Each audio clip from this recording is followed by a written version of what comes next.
I calm myself or follow me to run. So I need a pulling thread. I love to follow song.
Okay, good afternoon, everybody.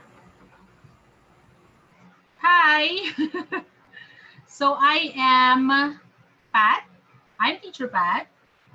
Welcome to our coffee conversations for today. So it is Friday. Maybe we can actually call it Fuel Up Friday for the parents, the mothers, homeschooling moms, educators who are here. Thank God it is Friday. So thank you for joining us. And well, for myself, I want to call it Fuel Up Friday because it is a way to fuel up ourselves and recharge for another week next week, right? Just a few house rules before we begin.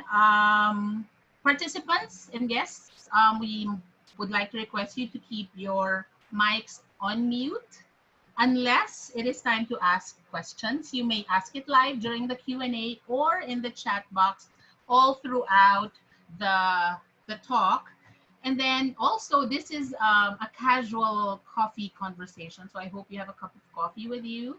But casual meaning you can be as candid as you would like. And hopefully you enjoy this hour with us. Another thing is we are live in Facebook in the GoGuru page. So if you would like to keep your videos off or on, it is up to you. And one more thing before we go later at the end of the hour, please don't forget to answer the feedback form, which we will put in the chat box. So Miss Jonah is here to introduce our guest speaker for today. Hi everyone, good afternoon. I'm happy to be here with you today and I'm going to introduce our very awesome teacher guest speaker. I have my código here. So I'll just read it from here. So teacher Fides wanted to become a reading intervention teacher ever since she can remember. And this dream was cultivated by her early memories of growing up in an inclusive classroom and by being taught by memorable reading teachers who opened her eyes to the joys of reading. So teacher Fides started her career as a gurong pahinungod volunteer in Romblon. From then, she became a firm advocate of community education, especially of indigenous peoples and other underserved populations in the Philippines. So she furthered her studies on reading intervention and received certifications in various multisensory approaches, focusing on teaching children with dyslexia. So Teacher Fides now dreams of completing a multisensory reading intervention system in teaching Filipino as well. So, and she trains teachers and teachers to be to help struggling readers especially in the provinces. Okay, so it's my pleasure to introduce our guest speaker for today. Thank you, Ate Fides. Teacher Fides Mendoza. Hello, good afternoon, and thank you for having me. Today, we are going to talk about reading misconceptions and how educators can teach reading better. Actually, I tweaked the title a little because we're not only going to talk to teachers. In our context, marami na tayong mga educator who are also parents. So, bilang mga educator, we need to know the science of reading so that we can teach our students and our own children better. So this afternoon, yung topic natin may be a little uncomfortable, especially since marami tayong mga misconceptions about reading na tayo mismo nagawa natin bilang mga guro or ginagawa natin sa ating mga sariling mga anak. And now, and I believe that we need to really follow what science is telling us about reading. Because, kagaya ng sagot sa pandemya, hindi lang pwedeng kung ano-ano. Kailangan talaga may basis ang ating pagtingin sa perception sa reading. Okay. So we will begin with the introduction. And I am going to show you this picture. Do you know that for the past 40 years, researchers in psychology, education, special education, linguistics, language, speech pathology, neurology, pediatrics, lahat yan ay nag-aral ng science of reading. Unfortunately, merong 20 years na lag ang what the science tells us about reading at kung ano yung nangyayari sa classrooms. In fact, maraming mga practices sa classrooms na hindi na dapat ginagawa kasi debunked na siya by science. Kaya lang, we don't know any better. Even in our teacher preparation, and in our courses, sobrang paso na yung mga tinuturo to us about reading. So as a result, ang pinaka-victims dito ay ang mga batang tinuturuan natin. As a result, reading children is not as strong as it should be. And maybe we are training the wrong side of the brain when we are teaching reading. So we are going to talk more about that this afternoon. So, for decades, schools have been taught children the strategies of struggling readers using theories and fads about reading that cognitive science have repeatedly debunked for 40 years. So, paulit-ulit na siyang dinedebunk. But, yun pa rin yung nangyayari. Kaya nga, hindi lang mga batang merong reading disabilities ang hindi nagpo-perform sa classroom. Even regular children are suffering from wrong teaching. Okay, kung naalala nyo yung PISA na lumabas yung result last December 2019, we were at the bottom of parang all the countries na nag-take ng PISA. At hindi yun dahil hindi magagaling ang mga Pilipinong guro. Kung hindi, baka merong mga maling tayong natuturo dahil meron tayong fina-follow na system or reading fads na hindi na dapat natin ginagawa. Okay? So let me start with this first myth. Do you know that parang as teachers, laging sinasabi sa atin na reading is primarily a meaning-based activity and decoding accuracy is secondary. Hindi masyadong importante na mabasa mo ang isang word. Basta na i-gets mo yung bigger picture, pwede na yon. You have read enough. Yun na yung tinuturo sa atin. Okay? This idea was first proposed by Kenneth Goodman. So si Kenneth Goodman, siya yung parang idol ko nung ako ay nag-aaral bilang guro. Kasi si Kenneth Goodman, siya yung father of the whole language approach. Ang whole language approach, it was a progressive idea back then. And sinasabi nila dapat ang mga bata pinapa-experience ang literacy. Dapat ang mga bata kinikwentuhan. Kaya nagkaroon ng development of children's literature because of the whole language approach. However, hindi lahat ng ideas na tinuro ni Kenneth Goodman ay umaayon sa reading science. Ang sabi kasi niya, reading is a psycholinguistic guessing game. Meaning, okay lang, when readers read, we guess daw. We guess according to three things. Okay, ang sabi pa niya, reading does not have to be reading does not have to be precise at the level of letters and sounds. Instead, when people read, they use clues or cues to guess what they read. And when we become better readers daw, nagiging more intelligent yung ating guesses, kaya nagiging tayong skilled readers. So sabi daw, when a child looks at a word tapos hindi niya mabasa in context, meron daw siyang tatlong tatanungin. First, does it look right? Tapos next, what makes sense? And then third, what does the letter say to me about the word? So kunyari, so more of guessing talaga yung sinasabi niya. And eventually daw, tayo ay gumagaling sa ating guessing. Okay? So let me show you an example. So this is actually an authentic grade 1 text. Okay? Sabi daw, the missing doll. Imagine a grade 1 student reading this passage. Sabi, Jane was very sad. She cannot find her doll. Her mom said, look in your, and then the child can no longer decode this word. So ang sasabihin ni Ken Goodman, okay lang yan. Let's use the 3 cueing system. First, what kind of part of speech kaya ang dapat dyan? So, yung bata, iisipin niya, kailangan dyan, noun, kailangan dyan, place, kasi look in your, so, kakailanganin ko ng grammar cue. Next naman, what makes sense? Look in your, so, gumagamit siya ng word knowledge, vocabulary knowledge, and content knowledge. So, maybe it's saying look in your room. And then last na gagawin niya, titingnan niya kung saan ano yung first letter. Tapos kahit hindi niya mabasa yan, pag guess niya na ang word ay room, then the child can already be called a skilled reader.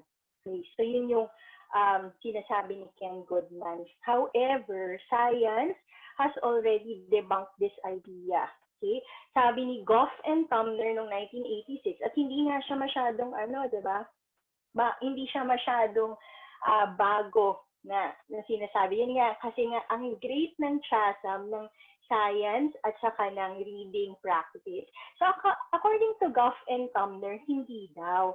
Reading comprehension daw will happen if the child is very strong in word recognition.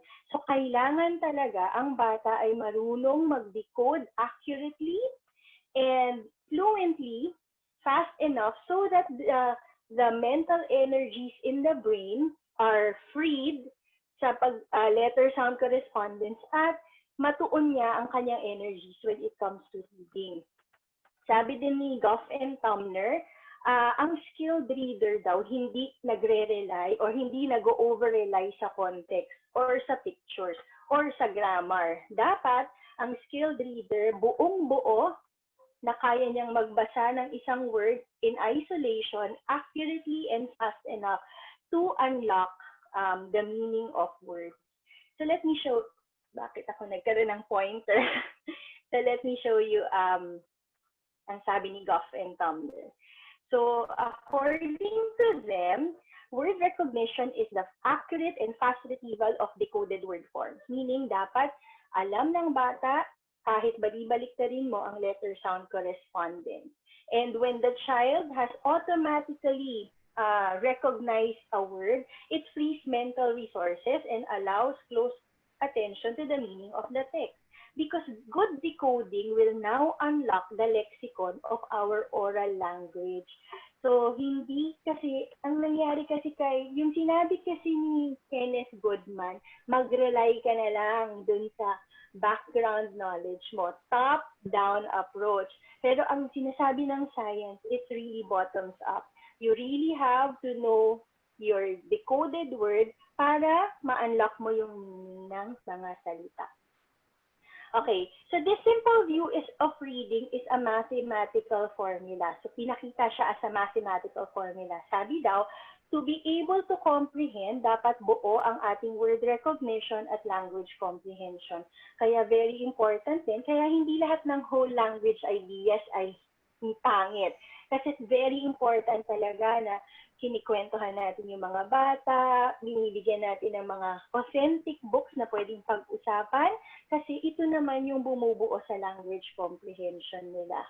And a typical reader, pag buo ang language comprehension, lagyan mo ng formal instruction on decoding, then reading comprehension will automatically happen. Ang mali lang dun sa nangyari noong 1990s at medyo ngayon pa rin, nangyayari pa rin ay nagkakaroon tayo ng over-reliance na language comprehension lang ang importante. At ang mga bata at grade 1, pagpasok nila sa school, language comprehension ang beginning ng instruction instead of word recognition. Alright, so this is the theory of the simple view of reading was furthered by Scarborough in 2001. According to, pag tinignan nyo, si language comprehension times word recognition, pareho lang yon, di ba? Ay, let me tell you something about simple view of reading. It is not a plus sign kasi hindi sila naniniwala na pag in-add-on mo lang ang decoding, makatututo na yung bata makaintindi. Instead, it is a multiplicative formula, meaning pag malakas ang word recognition, lalakas din ang reading comprehension. So, pag pinalakas mo, either of the two, lumalakas ang reading comprehension. What about if both of them sinistrengthen mo sa bata, then tumataas ang reading comprehension. So, para siyang multiplicative in nature. Okay. So si Scarborough, in-expound niya yung idea ng language comprehension and word recognition. Ang sabi niya, meron daw iba't ibang sub-skills ang language comprehension at ang word recognition. But still, both domains are of equal importance. So walang mas malaki, walang mas maliit. At sinabi niya na ang bawat strand daw ay dapat when a child is a beginning reader, lahat yan ay systematically na tinuturo, pina-practice, directly tinuturo, and then binibigyan ng opportunities for mastery. Kasi daw, pag ang each strand na yan, naghahalo-halo, nag-braid together, nagiging siyang very strong like a rope. And when a child is a skilled reader already, hindi mo na makikita kung anong strand ang nag-play, kung paano siya naging fluent reader.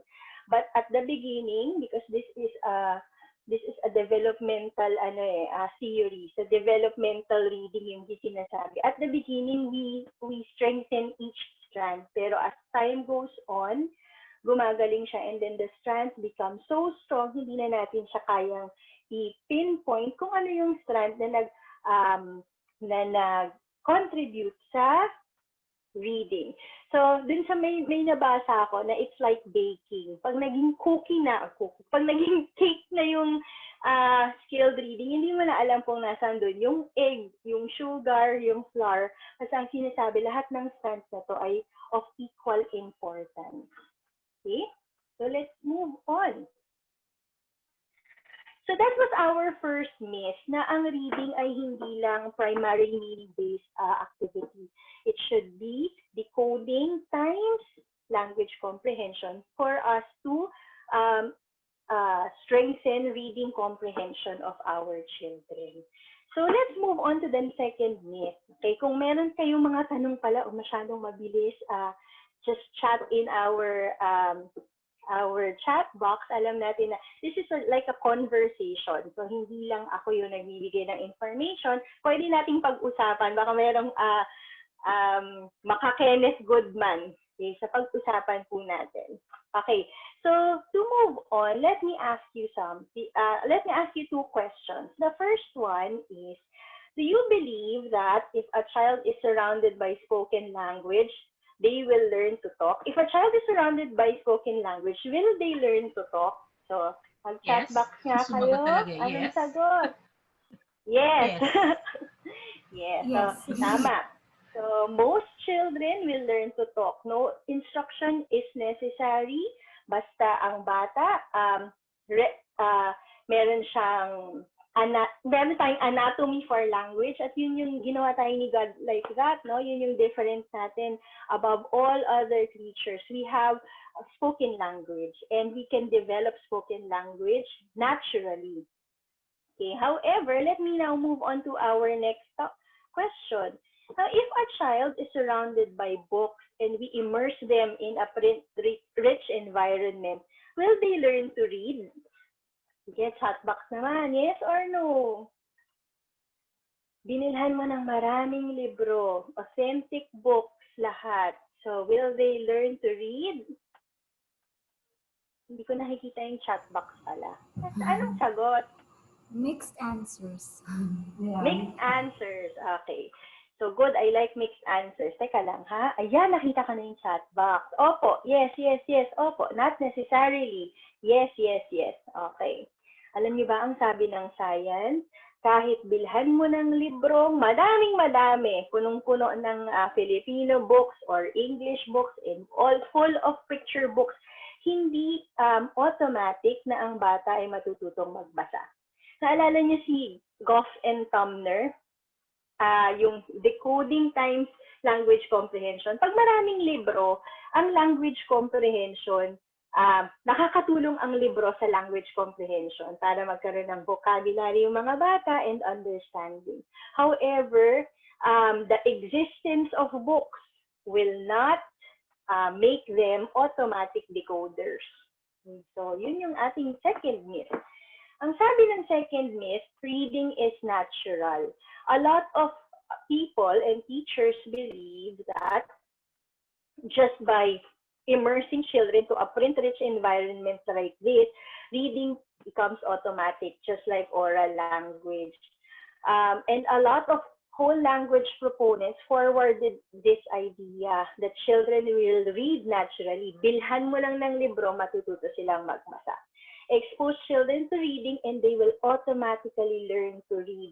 When science says that it's like owning a car. Kahit ilan pa yung kotse mo sa garahe mo, kung hindi mo explicitly ituturo sa isang taong mag-drive, hindi siya matututong mag-drive. Of course, there will be people who will learn to drive na parang without effort, pero most of us, kailangan turuan talaga kung paano mag-drive. Ganun din ang pagbabasa. So yun po yung, this is our second myth, that reading is natural. But we don't say that books are not important. In fact, books are amazing tools. Siya yung tumutulong sa atin para paigtingin at palakasin ang language comprehension. However, the decoding part should be explicitly taught. Okay? And the truth is, reading must be explicitly taught to most children. So let me show you this infographic by Nancy Young in 2012. Ito yung The Ladder of Reading. Sabi ni Nancy Young, 5 to 35% of the population ng children, they learn to read effortlessly. Parang kahit konti lang yung turo mo, matututo silang magbasa. But that's just 5% of our children. 35% naman will learn to read relatively easily with broad instruction. Kahit hindi ganun ka-explicit yung instruction mo, natututo silang magbasa. But that's only 40% of the population of our children. Most of our children really need explicit instruction. And explicit instruction means talagang we begin with the letters and the sounds, and then how letters and sound are blended together when we read. And sabi daw, ang tawag dito ay structured literacy approach. Ito yung pagtuturo systematically and explicitly ng pagbabasa. And if you notice, pag systematic at explicit tayong nagtuturo, the bottom, the 40 plus, grabe yung math ko, 50 plus, yung 65% ng mga bata, it will really help them to read. And do you know that 10 to 15% or those with disabilities will have their lives changed if we teach that way. But what about the others who are good readers in the first place? Do you know that explicit reading instruction will make them better readers? So wala talagang talo when we teach reading in an explicit and systematic way. Okay, so another truth is that reading must be taught explicitly by informed and trained educators. We must stop thinking that reading is a very easy subject. Parang ang dami kasi ito yung isang misconception na pag ikaw ay marunong magbasa, kaya mong magturong magbasa. When in fact, sabi daw, reading is rocket science. It means we have to really know what science is telling us about reading. Kasi not all who can read are effective reading teachers. In fact, sabi ni Louisa Motes, there are 4 things that effective readers must know to do. First, they must understand the reading psychology and the development of the reading brain. Next, they should know and apply the best practices in all components of reading instruction. And there are 5 components of reading instruction.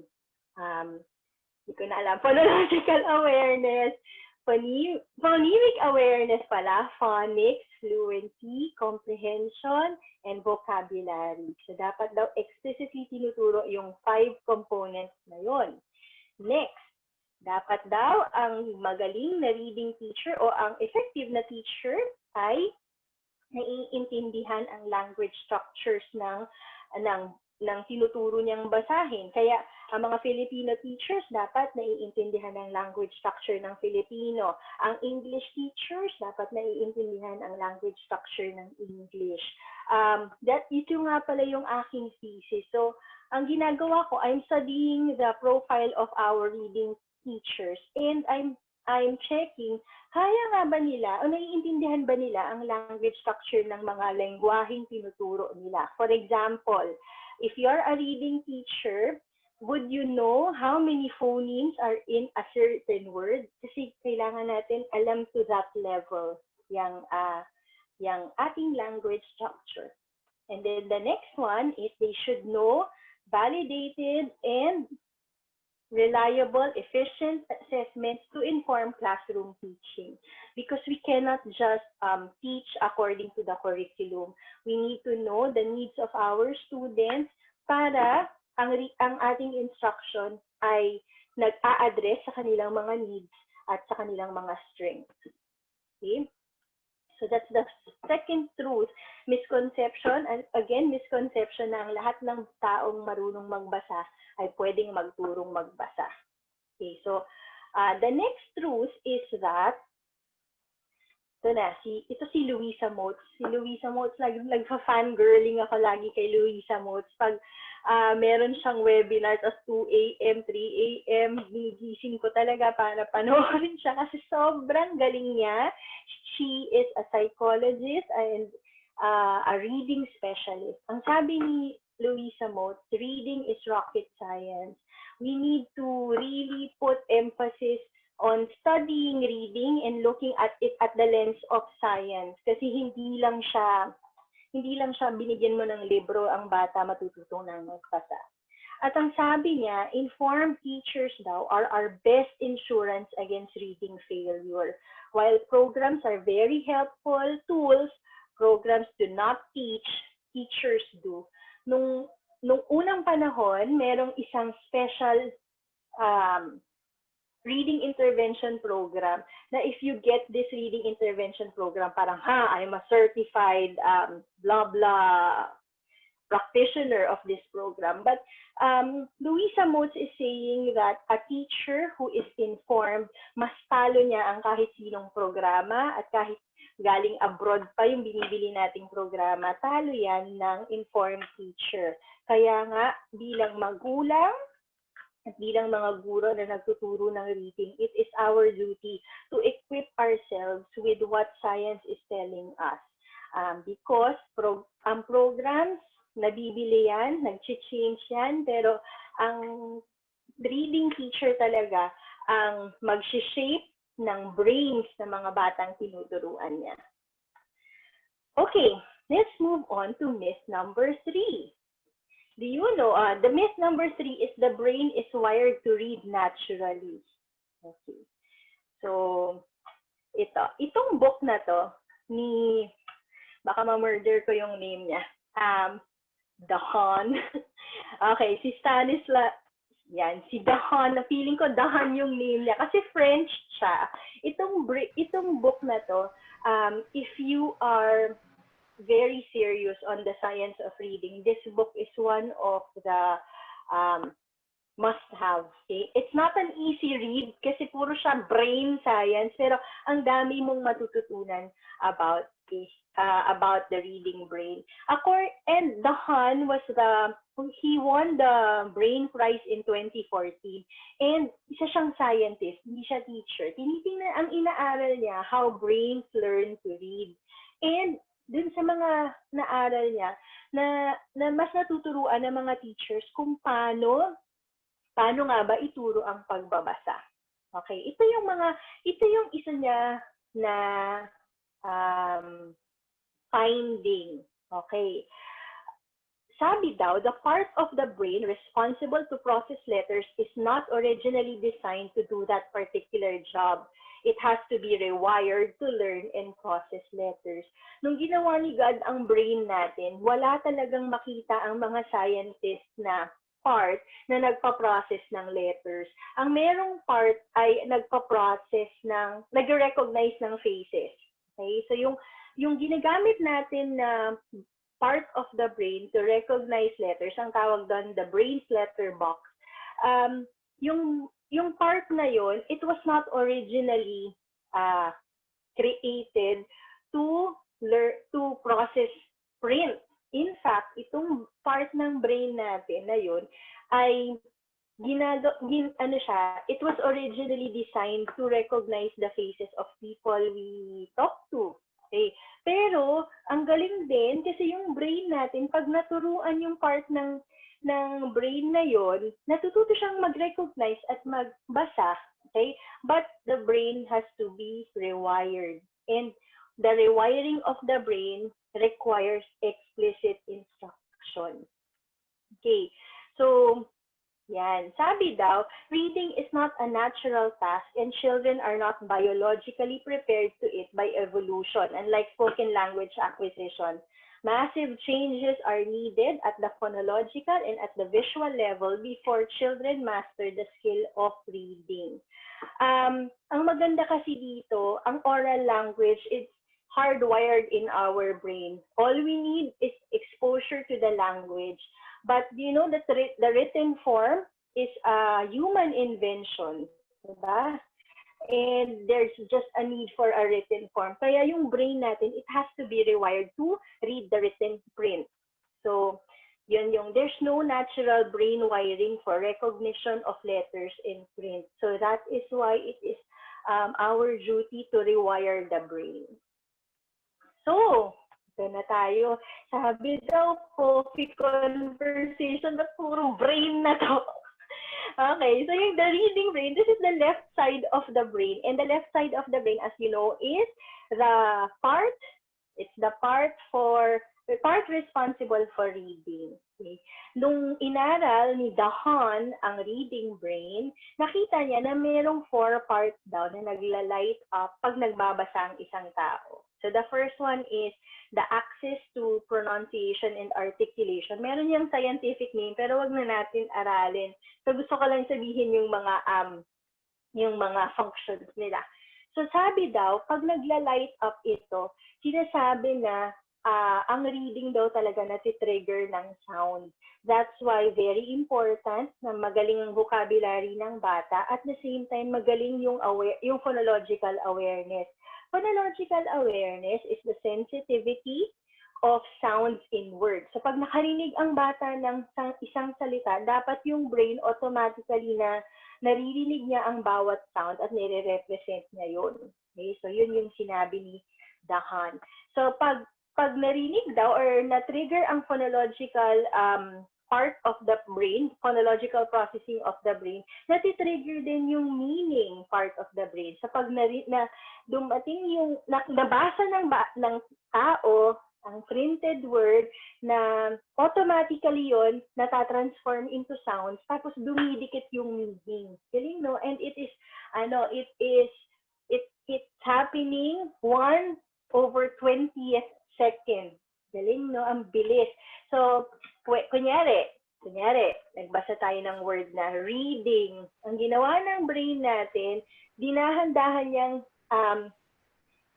i-segment yung sounds the word ng reading, and then binigyan siya ng meaning ng brain natin.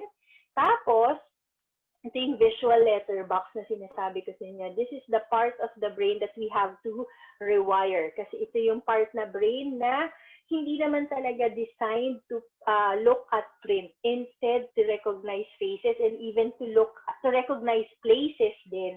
Pero it has to be rewired so that the brain can recognize letters, assign the sounds, and give meaning to it. Ito yung part ng brain na may visual input. Ito yung from our eyes, pumupunta yun sa part ng brain natin to recognize print. Okay? So, ang akala ng maraming tao, ang reading daw ay isang visual activity. But recent research and replicated research have proven that it is not a visual activity. Instead, it's a phonological one. Ang talagang nagtitrigger sa ating pagbabasa ay sounds. Okay? So that's why we need to stop teaching reading as if it's a primarily visual activity. So I'm going to explain to you about it later. So, sabi ni Dahan, sa fMRI, sa left side of the brain, ito yung nangyayari, ito yung nagla-light up when we read a certain word. So, yung mga parts na sinabi ko sa left side of the brain, yun yung nagwala-light up. However, for struggling readers, hindi masyadong nagla-light up. So pag tiningnan mo siya sa fMRI, yung brain hindi nagla-light up. It's either underactivated siya or not activated at all.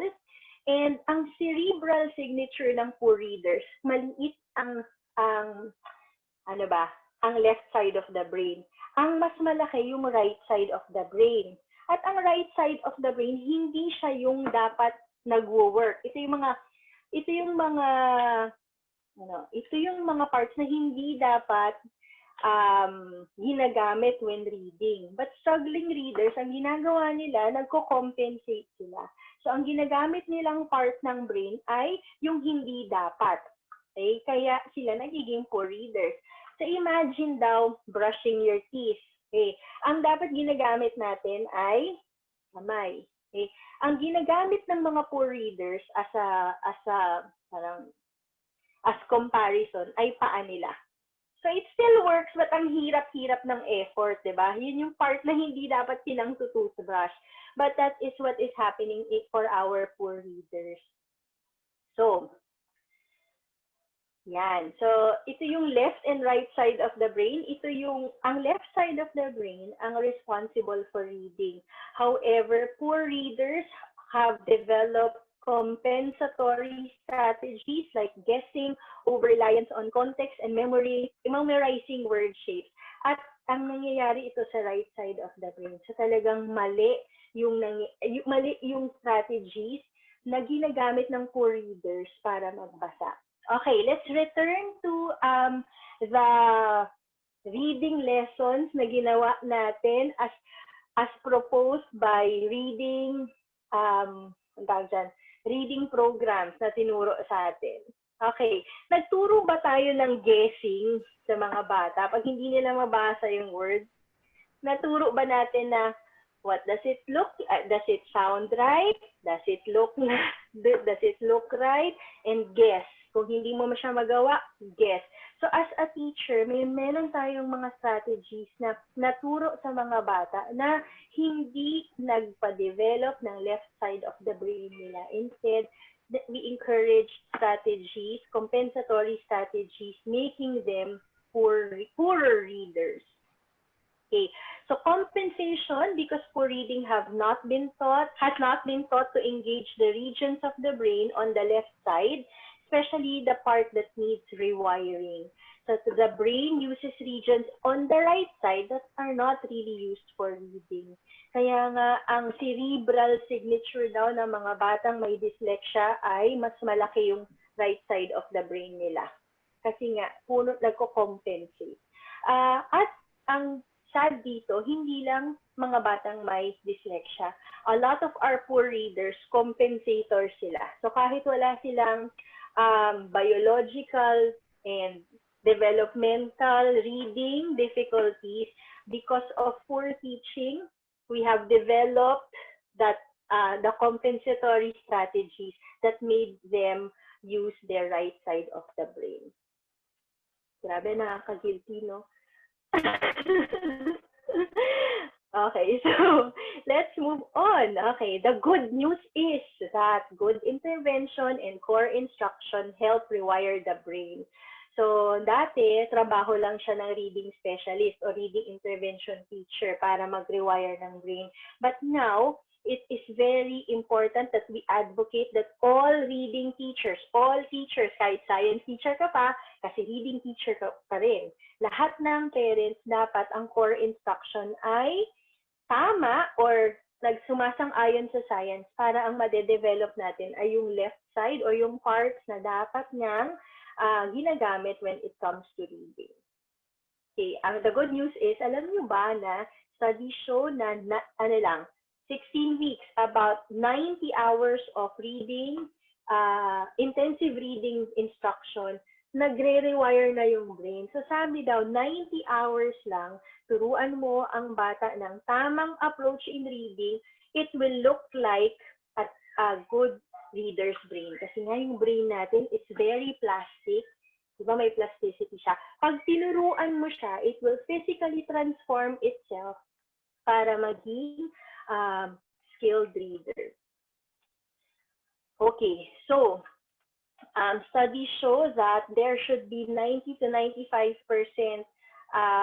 Reading research indicates that 90 to 95% of all students, including those with learning disabilities, dapat lahat, 90 to 95%, ay pwedeng maging good readers.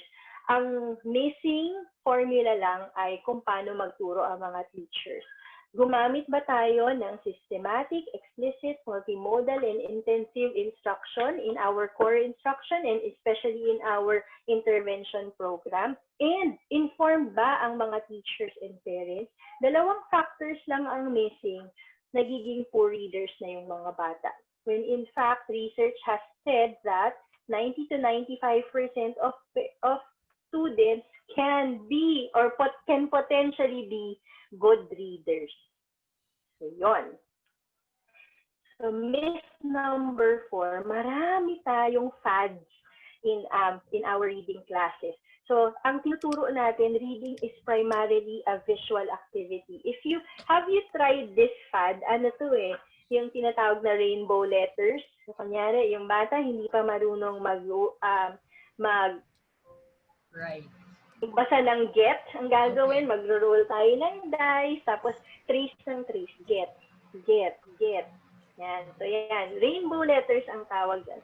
Itong mga activity na to ay hindi sang-ayon sa science because it's saying that reading is a visual, parang visual memory activity siya. So hindi siya effective, hindi siya sang-ayon, hindi siya nakakatulong, at lumalaki pa yung right side of their brain. So, another thing or another strategy na nakikita natin is this one. Reading is primarily a visual activity. So kung kayo ay guro at nakakita na kayo ng mga worksheets na ganito, yung nagpapamemorize ng word shapes, or kung meron kayong mga tests na may different word boxes pa, it is a fad, and it is not aligned to the reading science, because it's also saying that reading is a visual activity. Parang memorizing mo yung shape, makakabasa ka na. Okay? Ito pa, alam nyo ba na meron na rin mga studies about word walls. So just di ba parang recent lang na we are encouraged to put word walls on our classrooms. But do you know that word walls the creation and posting of word walls is not also aligned to science? Kasi pinapakita lang natin na parang first letter lang yung importante at hindi yung sound. So let's look at this example. Ang sound ay T, pero ito Travis, ito TH, they, ito that, ito their. So iba yung sounds. Ang ginagawa natin, parang letters lang or visual lang natin tinuturo ang reading. When ano yung sinabi ni Dahan, ang unang nagla-light up ay phonology. So pag tama yung sounds and articulation, tumatama sa meaning, tumatama sa graphing, parang third lang ang to look at letters. Ang pinakauna talaga ay phonological. Okay. Ito yung mga cutesy na tinuturo din natin sa mga students natin pag hindi nila mabasa yung isang uncertain word. Ang sasabihin natin, if you can't read that, look at the picture. O kaya, can't read, skip muna, balikan mo na lang, guess mo na lang kung ano yung word. O kaya, yung mouse, the mouse, say the first sound and then think of it. Kunyari, I saw a p. Kunyari yung picture nasa zoo. Ano kaya yung p na yun? Baka panda or penguin. Basta nag-fit sa context, okay na yun. Basta say the first sound and then guess. Ito, try on the fly. Try a word that makes sense. So do not, it's not important that you accurately read the word. Mag-guess ka, try a word that makes sense. And do you know that if you go to teachers' pay, teachers naglipa na ang ganitong mga binibenta sa ating mga teachers. In the classroom, ganito din ang ating makikita. And sa mga subscription na mga websites, I got this from Twinkle. Ito rin yung tinuturo nila. Ito yung tinuturo sa ating mga students. Use your memory. Where have you seen the word before? Instead of saying, just do letter sound correspondence, use your memory. O kaya, flip the vowel from long to short. Tingnan mo, guess mo, what fits. So these are what teachers use as strategies in reading.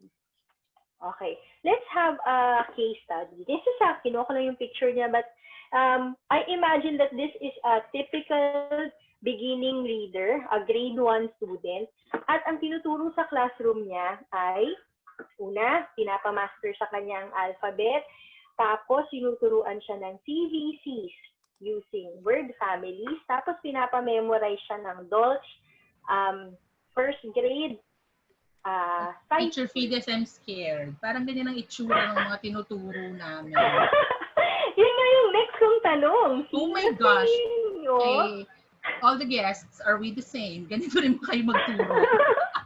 Yes. Sino sa inyo, kung kayo ay guro o kaya ay mga parents, sino sa inyo ang nagturo ng word families at magpa-memorize ng sight words? So you can virtually raise your hand, or you can do God, it. I am guilty. Should I say guilty? Oh my God, teacher. Yes. Yan. Kasi yun yung talagang hindi natin kasalanan. Kasi yan talaga yung tinuro sa atin na gawin. Diba?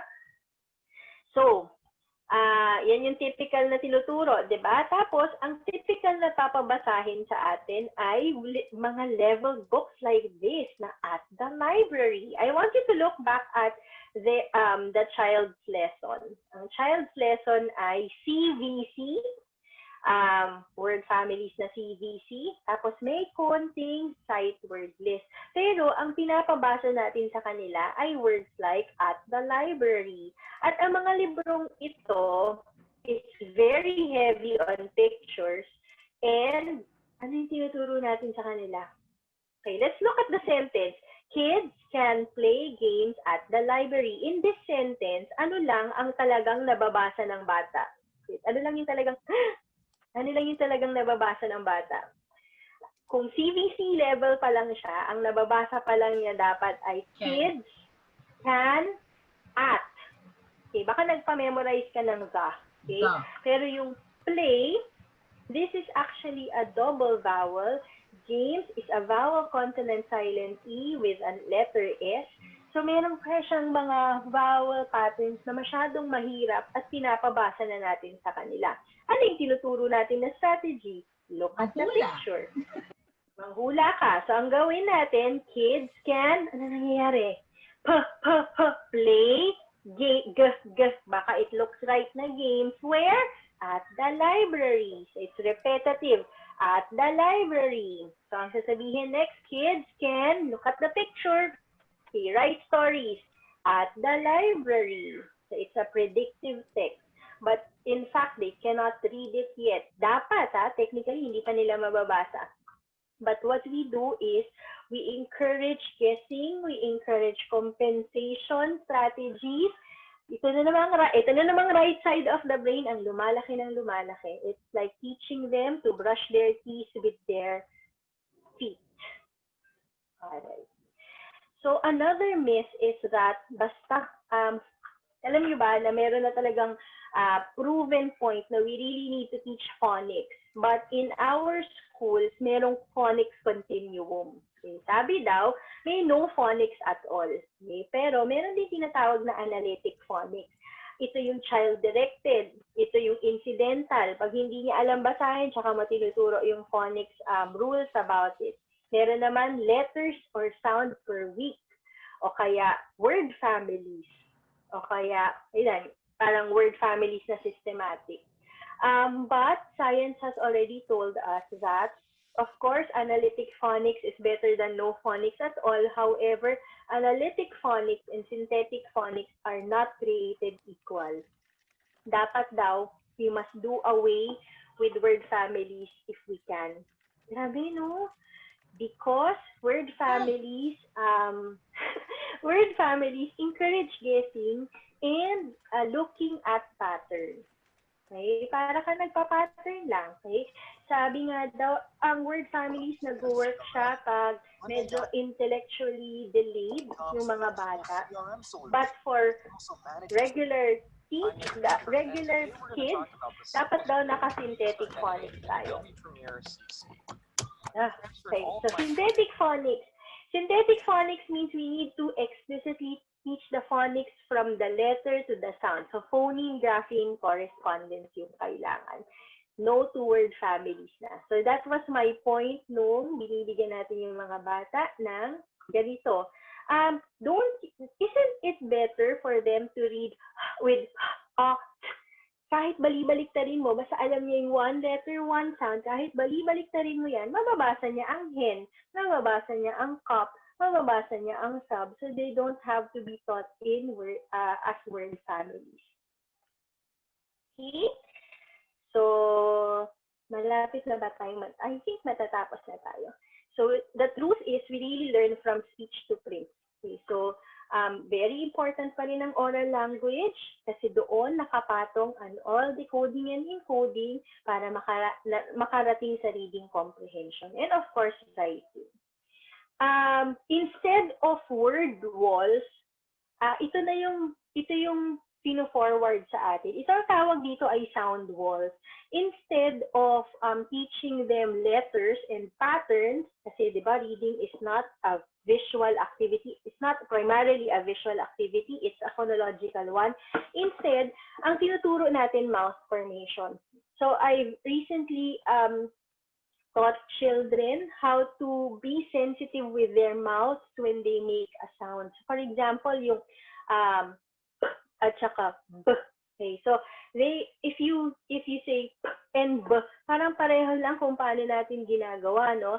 Pero we can be more sensitive to the sound. And ito kasi, pag may picture sila on the wall, kunyari pinaspell mo sila ng, kunyari word na cat, magagaya nila on the picture paano siya ma-unlock yung sound. So instead na mag-memorize as a visual picture of a word, na-unlock nila how to make the sound. Because remember, reading is primarily phonological. Okay. This is Carol Tolman's hourglass. Sabi daw, we have to really enrich their phonological awareness up to the advanced level before they are taught the letters. And di ba sa schools natin, hindi na tinuturo ang phonological awareness, nagsa-start pa tayo sa word families. Ang sabi daw, palaguin ang phonological awareness. Pag meron na silang, they can identify sounds already, we give them the letters and the sound, may one-to-one correspondence na, and then palaki siya ng palaki. So, for example, I'm going to teach t and d. Okay. So I'm not going to show any letter. We're just going to talk about the sounds. So when I say t, pinag-uusapan namin, what are my lips doing? What are my teeth doing? What is my tongue doing? What is my voice doing? And how is the air flowing through my mouth? So I also have a picture. You know that t and d are stops. Para siyang, di ba, stop sound siya. And ang ginagamit natin when we say t and d, yung tip of our mouth. Dinidikit natin siya sa yung likod ng front teeth natin, and then t and d. A lot of our students or beginning readers, sila, madaling malito sa t and d. So, nangyari, paspell mo ng dog, ang nasispell, tog, kasi almost the same yung mouth movement.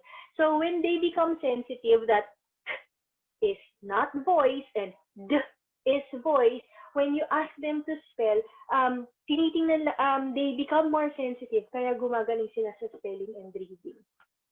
And then, pag magaling na sila sa motor mouth and sa sound, tsaka pinapakita yung letter. And then, may keyword pa. So, this is the letter D for duck. Just in case nakalimutan mo yung sound ng letter D, ina-unlock yun ng keyword na duck. So, when you say duck, d siya. How do you make the d sound? Tip-stop siya. And it's a voice tip-stop. Tip-stop. Let's compare that to how a lot of our teachers teach TVCs, and that is through the use of word families. So, ito nga, it encourages generalization of patterns. Parang men, N, tapos pinapaspell pa. Basta N yung E-N, E-N, E-N. O, tapos yung first sound lang yung i-ano mo, sound out mo. And it is actually teaching compensatory strategies. Instead of that, what about if we teach it sound by sound? And we start with phoneme. So, E, N, and then the word N. And then we give them the word. And then hindi N yung next na word. Iba naman, pero tinuturo. Then, how will you make it? Kunyari, et, wet, wet. So, it always starts with phonemes. Okay. And then, we also teach them blending, how to blend. So, if, for example, the child already learned all of these letters, pinapa-blend siya isa-isa. So, inaalis natin yung idea na may pattern. Ang gusto natin, i-decode mo siya per sound. Para talagang yung logical side of the brain, which is the left hemisphere, yun talaga yung nagde-decode. We also encourage nonsense word reading. Tapos sasabihin mo sa bata na nonsense word yung binabasa niya. Kasi we are also getting out the possibility na memorize niya yung word. Kaya baka sabihin natin, ay marunong siya magbasa when in fact memorize lang niya. So, hinahalo natin ang real words and nonsense words para talagang mag-rely siya sa kanyang phonics knowledge. And finally, instead of reading predictive text, what about we let them read controlled text. Of course, tama rin na magbasa sila ng authentic text or basahan sila ng authentic text. But if they are still practicing fluency, we only give them words that they can really read. So, kunyari, yung batang grade 1 kanina, kung CVC yung kanyang tinuturo, ay yung CVC yung talagang inaaral niya, lahat ng words dito ay mababasa niya except for the sight word za. Yung sight word za, siguro we already pre-taught it. Kunyari, this is the sight word za. And yung lahat ng yan, mababasa na niya kasi hindi na siya nagre-rely sa picture o sa predictive na text. Instead, nagde-decode siya. And this will really unlock and encourage reading fluency. At sabi daw, pag nagkaroon ng reading fluency at buo ang language comprehension, reading comprehension will automatically follow. Okay? So finally, I will leave you with a Louisa Mott's quote. Sabi daw, educators, meaning parents and teachers, need to know how the brain works in children to teach reading effectively. It is not enough for teachers to reflect on their practices. Reflection and introspection are not sufficient. Teachers must have solid knowledge base on the cognitive science of reading. And this is by Louisa Mott. Of course, reflection and introspection, importante yan. But we should not stop with reflecting. We should equip ourselves with what science is saying about reading. So, magpa-plug ako. Do you want to know more about the science of reading? We will have a talk. It's really about the assessment intervention of word reading and spelling. Remember that it is part of being a good teacher na marunong kang mag-assess. So just only for 300 pesos, we will teach you how to informally assess all the word components of reading. Ito ay with free resources, and it's a hands-on workshop on how to teach and how to assess the word reading component and what to do about it. So tuturuan din namin kayo how to make a reading intervention program for your child. But I'd like to say na itong assessment na to, hindi niya goal ang mag-diagnose because that is beyond our expertise as teachers. Instead, we need our assessment results to inform our teaching. This is primarily on assessment. If you want to know more, I have a training. It's sponsored by the De La Salle, and it is worth 15 CPD units. Ito talagang how to teach, assess, teach, intervene for all the following the structured or the science of reading. Okay, maraming salamat. And sabi nga natin, when we know better, we do better. So thank you very much. And if you have questions, comments. Yes, now we are opening the floor for questions. Yes, you may either ask us live. Yeah, you can ask us live or type it in the chat box. So, Teacher Fides, okay, while we are waiting for our guests and participants to ask their questions, I have a question. So I was jotting down notes, and it's really mind-boggling, no? Because a lot of us here are actually educators, and there are really things that lit up in my brain when you were saying, "Oh, this is a myth. This has been debunked," right? So my question is there? You said that reading is not visual; it is actually phonological. So is there one correct way of teaching? Because when you showed CVCs and you showed the word wall and the sight words, word families, but these are things that I am actually guilty of, right? And you think I've been teaching for so many years. Okay, so is there one correct way of actually doing it? Like, I know you said phonemes, so is there a resource that we can use that actually says that this is the correct order, or these are the first sounds that they should actually learn? Yeah. Okay, first off, I'd like to say na reading is actually, it's still visual. It uses the visual component, but it's not primarily visual. Parang ano siya, nasa third process pa siya.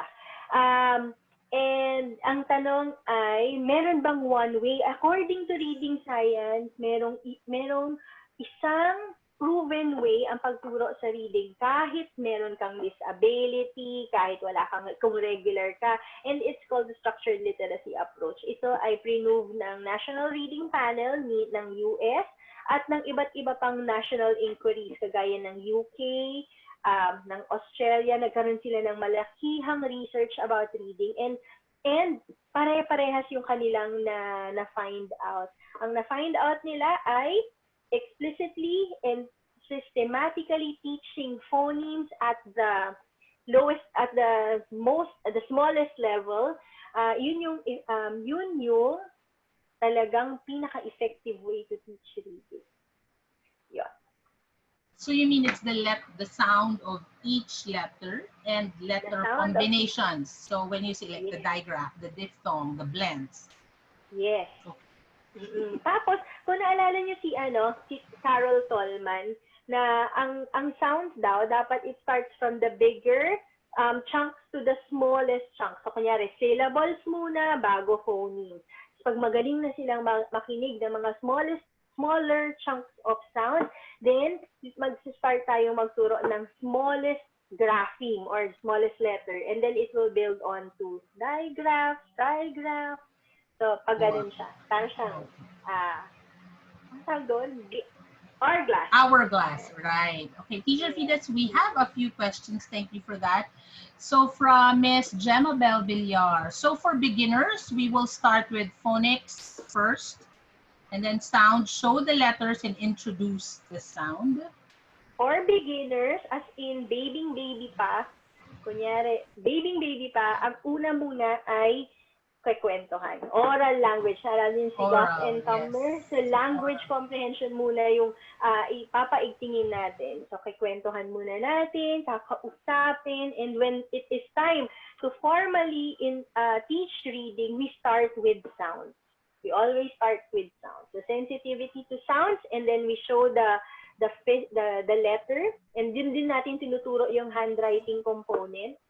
And then, we have to do it systematically. Hindi siya incidental. Kagaya na sinasabi ko na in most of our preschool books, ang tinuturo lang natin up to magic E. Kaya parang CVC, tapos silent E. But all the other vowel patterns in English, hindi na natin tinuturo.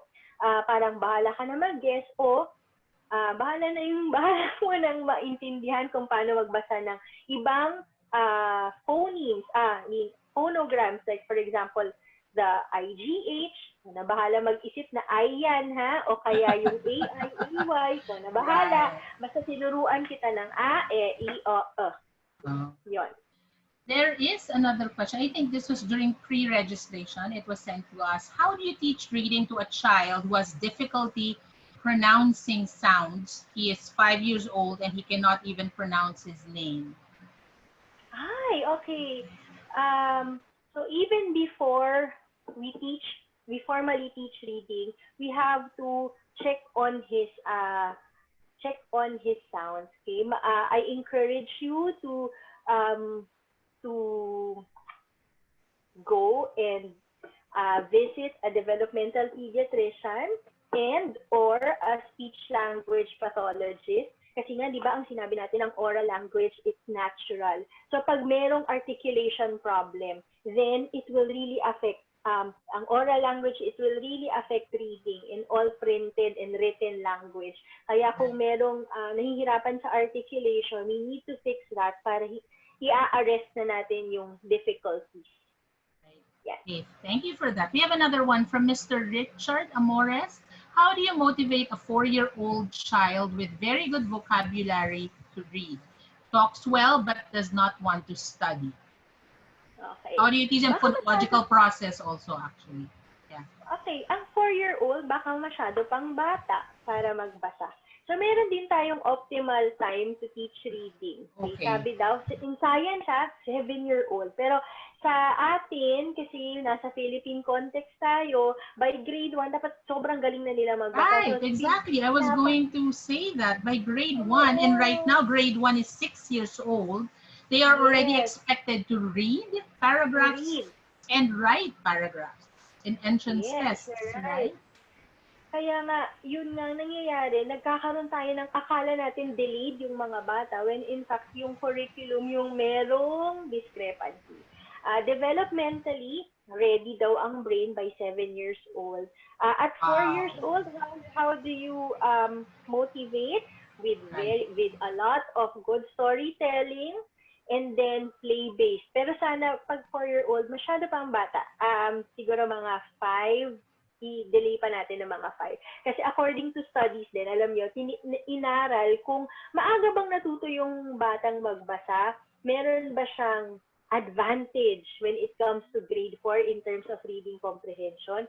Alam nyo ba na wala. Wala. So, kahit turuan mo yung bata ng 4 years old magbasa, compared to a child na 7-year-old na optimal reading age daw, by grade 4, hindi mas magaling ang batang natutong magbasa. Mas magaling ang batang solid ang language comprehension. So it's not about the age, it's really the language comprehension skills. Okay. And then how do you teach reading effectively, especially to reluctant readers? How do you teach reading in a fun way for kids? No, always game-based. The most important thing is you know the principles of reading. It should be systematic, it should be explicit, it should use a lot of our senses kasi yun daw yung nagkakaroon ng mas neural pathways pag almost lahat ng senses ginagamit natin. And sana play-based pa rin siya. So following all these strategies but in a fun way. So do not make reading like parang ano siya, para siyang Parang martial punishment. law. Oo, yes. So, pag sabi daw, pag ang brain natin ay ina-associate ang learning sa isang episodic buffer, ibig sabihin magandang memories, mas natututo yung mga bata. And then I have here from Camille Barreto. It's not a question, but may I just say I attended Teacher Fides' 5-day seminar 3 years ago, and when I returned to work, I had to scrap our reading curriculum and all our reading materials and flashcards. Kalalaminate ko lang po, Teacher Fides, nang ididikit ko sa pader namin. Okay, Teacher Camille, alam mo, after 3 years, mas marami pa ako natutunan. So, if you want to attend the training ulit, and it will be discounted for others who have previously attended that training. So, ano na lang siya, may 2,000 discount yata. So, 2,500 to 3,000 na lang. And then, okay, from Miss Maria Ana Pauline Cruz. How do you start a child to have genuine love for reading at an early age? Ayan. Through storytelling, through modeling. Alam mo yung katagang genuine love for reading. It's one of the whole, kasi ang whole language approach, hindi naman lahat ng ideas ng whole language approach ay debunked by science. Itong isang idea nila or pinopropose nila na genuine love for reading, yan talaga ay isa sa mga good things na binigay ng whole language approach. At ang whole language approach, yung sinasabi niya na to develop genuine love for reading, we have to give them very good books. We have to talk to our children about books, to have good experiences around books. And then, yun, hindi kasi pinipilit. Kagaya ng pag-ibig, hindi pinipilit. Ang genuine love, dinidevelop talaga through very good experiences. Here, do you have any tips on reading or on teaching reading for the first time, particularly online? Do you have any app suggestions?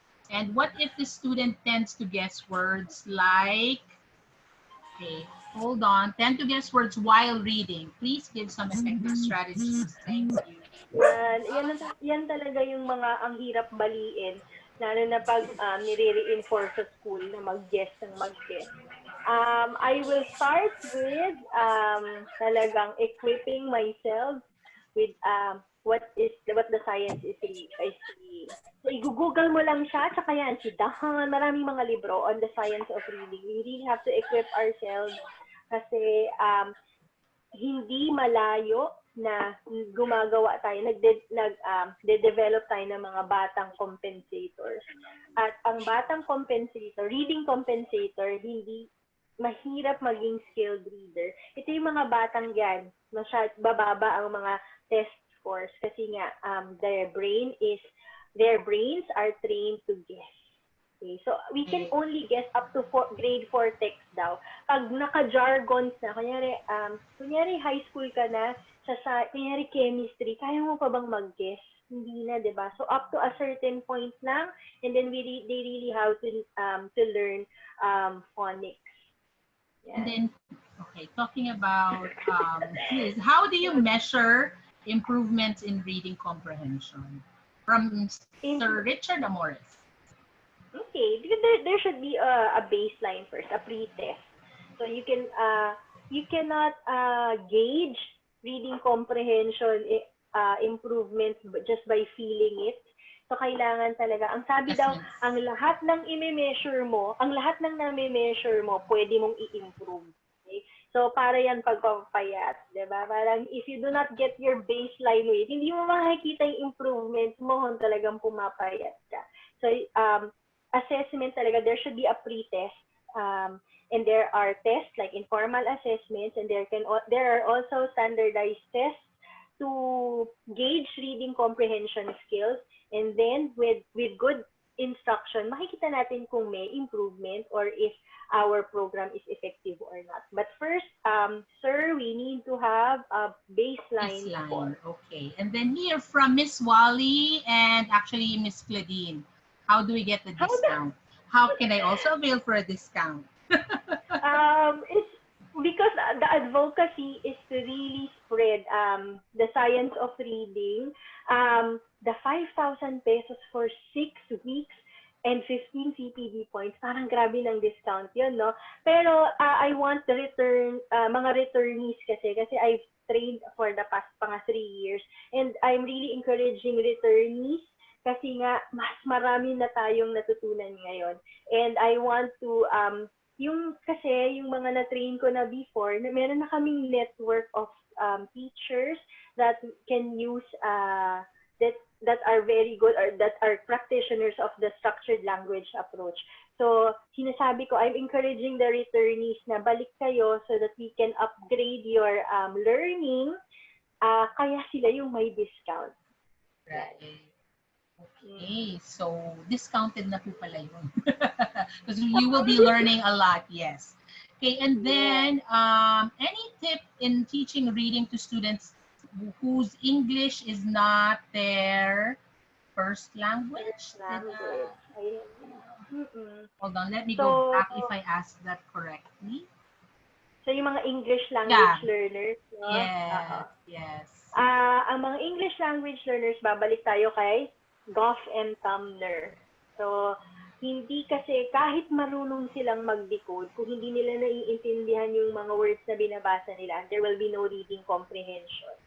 So, for English language learners, kailangan talaga ma-develop ang vocabulary, matuto sila ng grammar structures, ng language structures in English, and we couple that with explicit decoding instruction para magkaroon ng para matawid natin ang reading comprehension. Kasi if English is not their first language, kasi hindi natin sinusuportahan ng language comprehension, pinapa-decode lang natin sila, and a lot of Filipino children are like that. They can decode English words but they cannot understand it.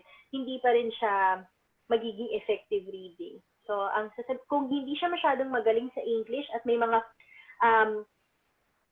bata rin naman tayong Filipino naman na hindi sila magaling, we need to teach and strengthen their language comprehension. Okay, and then what's your take from Ms. Claudine? what's your take in the effectivity of teaching reading online? Well, a lot of children, I am surprised. Akala ko nung start ng pandemic, akala ko ano na ang mangyayari sa mga bata, magkakaroon na tayo ng summer slide or something. Although face-to-face is still preferential, online teaching is our next best option. We cannot stop teaching talaga, especially for those children who have special needs. So, teaching reading online, I'm training the teachers in the literacy ladder that isa-puso at i-apply ang strategies ng structured literacy approach. Isipin mo lang na iba yung platform. Pero it's really, a lot of students are thriving. So much more than I expected. Right. Okay. So we have a couple more, Teacher Fides. My son's first language is English because he's born abroad. Is it wise to teach him mixed Tagalog and English reading?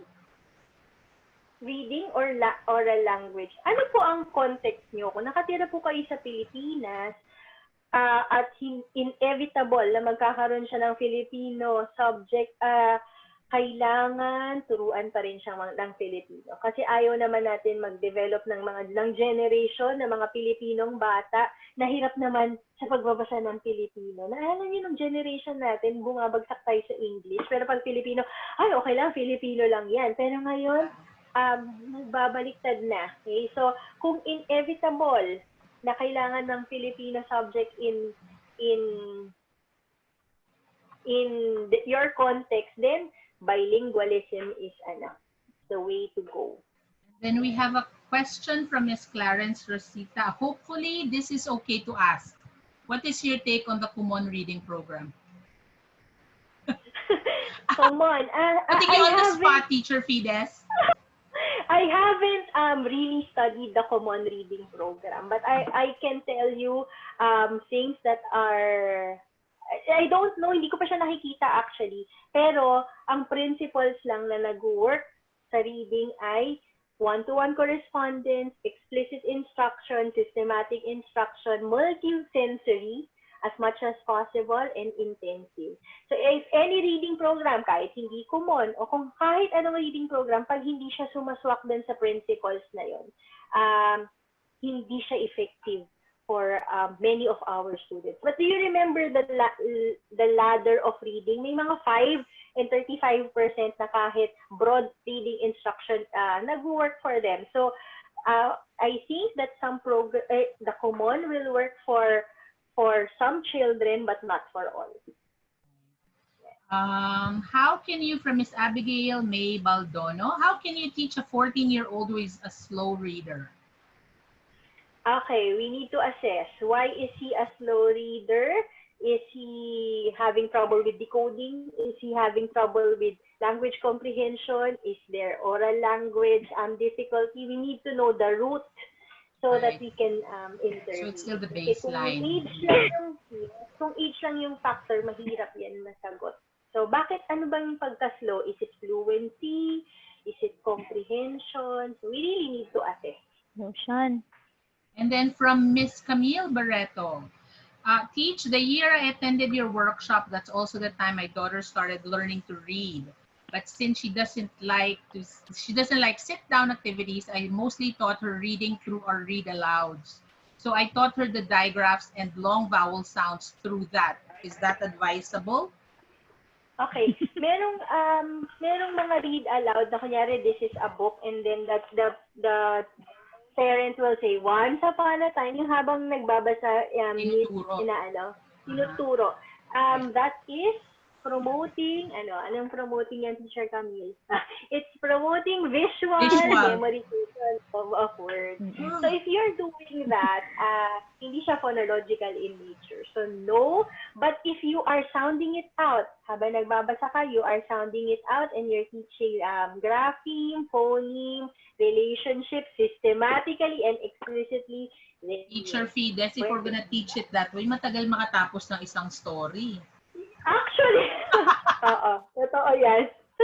So, kailangan meron talaga tayong time para i-develop yung language comprehension. Ang storytelling talaga really for language comprehension. Tapos yung mga mas drill side na phonics, yun yung mas for decoding. Right. Miss Wally has a comment. Thank you. I learned a lot today that she will attend the seminar. Before I Thank you, forget, Miss Teacher Wally. Fides, what is your email address so we can type it up here in the chat box so they can Okay, get in it's touch with you? Fides.literacyladder because I am one of the owners of the Literacy Ladder at gmail.com. So Okay, please Fides like, dot go lit- Google, please like the Literacy Ladder. Okay, so it's fides.literacyladder at gmail.com. So thank you, Teacher Fides. It was a mind-opening seminar. So thank you very much for all our guests and participants. Thank you, but we are about to put our link for the feedback and also the link to the website of GoGuro to find out more about us. So, Teacher, Salamat po. thank you so much. Any last words? I'm gonna go put down the word wall in the house with the CVCs and word families. when we know more, when we learn more, we can do more. So salamat po sa lahat. Thank you very much. Thank you so much, everybody. Have a good weekend and enjoy the rest of your Friday.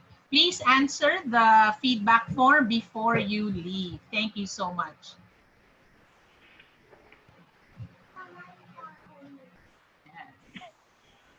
Ah, there. Wow, Teacher Fides. I have been teaching for 20 years. Marami na akong nadaanan na word wall,